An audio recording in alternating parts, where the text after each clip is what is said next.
आप देख रहे हैं VHVC न्यूज।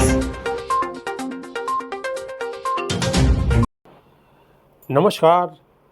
ईरान की तरफ से इजराइल पर बड़ा मिसाइल हमला हुआ है। ईरान और इजराइल के बीच चल रहे संघर्ष में अब भारत की भी एंट्री हो गई है। ईरान के राजदूत एराज इलाही ने भारत को लेकर एक बड़ा बयान दिया है। एराज इलाही ने भारत की भूमिका को मिडिल ईस्ट में महत्वपूर्ण बताया है। इसके अलावा एराज इलाही ने इजरायली पीएम बेंजामिन नेतन्याहू को इस सदी का नया हिटलर बताया है और इजराइल को धमकी दी है कि अगर वो बाज नहीं आता तो ईरान फिर से उस पर हमला करेगा। एक टीवी चैनल को बातचीत करते हुए भारत में ईरान के राजदूत एराज इलाही ने ईरान के हमले को इजराइल के खिलाफ जवाबी कार्रवाई बताया। इसके अलावा इजराइल को चेतावनी देते हुए कहा है कि अगर इजराइल ईरानी संपत्तियों और उसके हितों पर हमला करने से बाज नहीं आया तो ईरान बार बार ऐसे हमले उस पर करेगा। आगे राज इलाही ने कहा है कि दुनिया भर के लोग पश्चिम एशिया में इजराइल के द्वारा किए जा रहे हमलों को देख रहे हैं। इजराइल ने सभी मानवाधिकार संधियों का उल्लंघन किया है। गाज़ा और दक्षिणी लेबनान में लगातार रक्तपात हो रहा है, जिसे देख लोग गुस्से में हैं।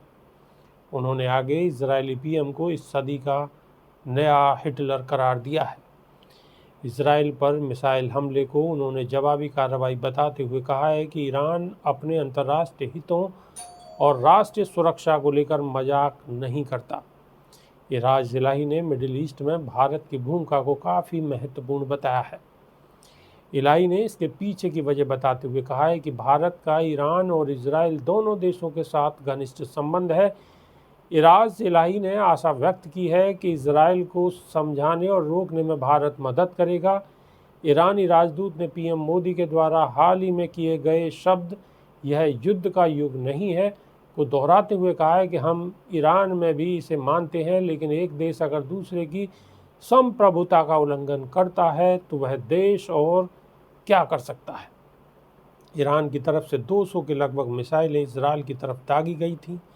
इजरायली पीएम बेंजामिन नेतन्याहू ने इस हमले को असफल प्रयास बताया है। आयरन डोम समेत अन्य इजरायली डिफेंस सिस्टम ने 180 से ज़्यादा मिसाइलों को नष्ट कर दिया। कुछ मिसाइलें ही कामयाब हो पाईं। पीएम नेतन्याहू ने इस हमले को ईरान की बड़ी गलती बताई है और उसे इसकी कीमत चुकानी पड़ेगी। नमस्कार। रोज की ताजा खबरें सुनने के लिए सब्सक्राइब करें BHPC न्यूज चैनल। साथ ही रोज के नोटिफिकेशन जानने के लिए दबाएं बेल आइकन। साथ ही हमें अपनी राय देने के लिए हमारी वीडियो पर कमेंट करके बताएं और वीडियोस को लाइक और शेयर करना बिल्कुल ना भूलें।